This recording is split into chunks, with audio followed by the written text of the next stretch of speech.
मोकामा में आंगनवाड़ी सेविका सहायिकाओं ने अपनी मांगों को लेकर किया धरना प्रदर्शन। बता दें कि आज मोकामा में आंगनवाड़ी सेविका और सहायिकाओं ने अपनी मांगों को लेकर धरना प्रदर्शन किया। उनका कहना है कि सरकार हमें अन्य राज्यों की भांति सम्मानित प्रोत्साहन राशि दे और गुजरात के केस में जो सर्वोच्च न्यायालय के द्वारा फैसला दिया गया है, जिसके अनुसार आंगनवाड़ी सेविका और सहायिकाओं को भी सरकारी कर्मचारी का दर्जा दिया जाए, इन सभी मांगों को लेकर आज आंगनवाड़ी सहायिकाओं और सेविकाओं ने धरना प्रदर्शन किया। बता दें कि सभा की अध्यक्षता परियोजना यूनियन अध्यक्ष शंभू प्रसाद सिंह ने की और इस सभा में मुख्य वक्ता के रूप में पंकज, पूनम कुमारी, धीरजी, संजू राय, मीनू कुमारी, रीना एवं शशि पासवान ने सभा को संबोधित किया। धरना प्रदर्शन कर रही सेविकाओं का कहना है कि हम लोग हर तरह का काम करते हैं, चाहे वह जन्म से लेकर मृत्यु प्रमाण पत्र बनाना हो या जन्म मृत्यु का किसी तरह का कोई काम हो, जनगणना का काम हो, चाहे वो किसी भी प्रकार का काम हो, हम सब करते हैं। लेकिन सरकार हमारे मानदेय पर ध्यान नहीं देती है और ना ही हमें सरकारी कर्मचारी का दर्जा देती है। आज जो धरना प्रदर्शन दे रहे हैं, हम लोग की मांगे हैं। क्या मांगे? मांगे हैं कि हम लोग को अभी तक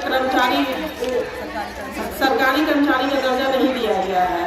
काम तो पूरा लेता है, लेकिन मतलब मानदेय पे ही, मतलब वो भी मजदूर से भी कम हम लोग का मानदेय, एक मजदूर का भी मानदेय, वो उनसे भी कम मतलब मानदेय है हम लोग का। तो इसके लिए हम लोग अपना लड़ाई लड़ रहे हैं। और मेन आपका मांग यही है कि आपको सरकारी दर्जा मिला जाए। सरकारी का दर्जा देना जरूरी है, क्योंकि हम लोग के काम पूरा लेती है। 8 घंटा से भी ज़्यादा हम लोग 24 घंटा काम करते हैं। जब बोलता है कि ये काम करना है, वो काम करना है, मतलब सब चीज़ में हम लोग को जन्म से मृत्यु, जनगणना से लेके हर काम करवा रहे हैं, लेकिन हम लोग के मानदेय पे ध्यान नहीं। हम लोग जो है वही मतलब मजदूर से भी रद्दी हम लोग माना। चलिए, अपनी मांगों पर तो आप डटे हुए हैं, लेकिन लगातार यह भी शिकायतें रहती है कि आंगनवाड़ी में जो बच्चा को शिक्षा देना चाहिए वो शिक्षा नहीं मिल पाती है, तो उस पर आप क्या कहिएगा? ये गलत है। जाके देखने के बाद पता चलता है कि क्या आंगनवाड़ी क्या चला रही है, कैसे चला रही है। हर बच्चे को आज आंगनवाड़ी नहीं रहती तो मृत्यु दर जितना अभी बेटी बचाओ बेटी पढ़ाओ जितना मृत्यु दर कम हुआ है, सिर्फ आंगनवाड़ी के चलते ही हुआ है। हाँ, पल्स पोलियो घटा है, आंगनवाड़ी के चलते ही घटा है। सेवा हो कैसे? सेवा पूरा, जितनी भी सेवा, या तो कोरोना में भी, वो भी आंगनवाड़ी के चलते ही इतना कोरोना का भी जो भी हुआ है, हाँ, हो रहा है। लेकिन हम लोग को मानदेय हो जाए ना, मोबाइल का काम करने के बाद तो हम लोग 24 और भी कोई प्रमुख मांग है आपका? गुजरात सरकार, हाँ, गुजरात हम लोग का प्रमुख मांग है कि पहला तो आप सरकारी कर्मचारी का दर्जा दीजिए हम लोग को, और गुजरात राज्य की तरह ग्रेजुटी का लाभ हम लोग को मिलना चाहिए। काम तो आप बोल रहे हैं कि 4 घंटा काम करिए, पर 8 घंटा 24 घंटा से भी ज़्यादा काम है। आज जो जाति जनगणना हो रही है उसमें 50% सेविका ही काम कर रही है जाति जनगणना में, जो कि आप बहाल किए हैं सिर्फ 8वां और 10वां के लेवल का, और आप काम करवा रहे हैं MA BA का लेवल का। और जितना एक तो आप रजिस्टर मेंटेन करते हैं, उसके बाद हम लोग को मोबाइल पर जितना वर्क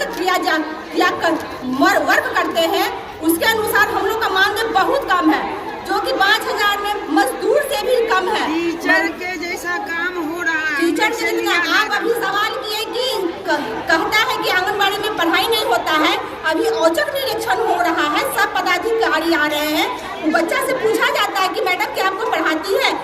हम क्या बोलेंगे, हम अपना पढ़ाई तो नहीं करेंगे। खुद आप लोग जाके आंगनबाड़ी में देख सकते हैं, बच्चा से पूछ सकते हैं कि हाँ यहाँ पे पढ़ाई होता है कि नहीं होता है।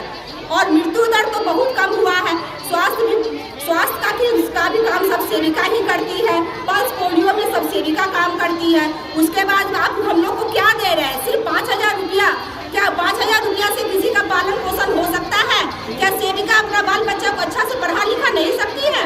सरकार ये नहीं सोचती है कि सेविका भी एक, कहाँ आप नारी सशक्तिकरण के बारे में बोलते हैं और नारी का ही शोषण किया जा रहा है इस राज्य में।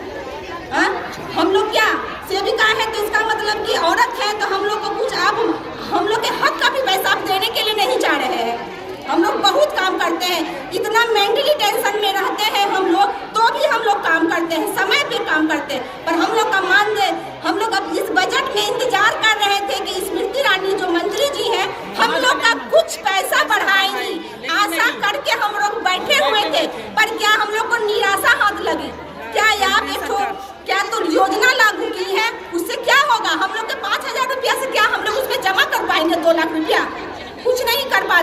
हम सरकार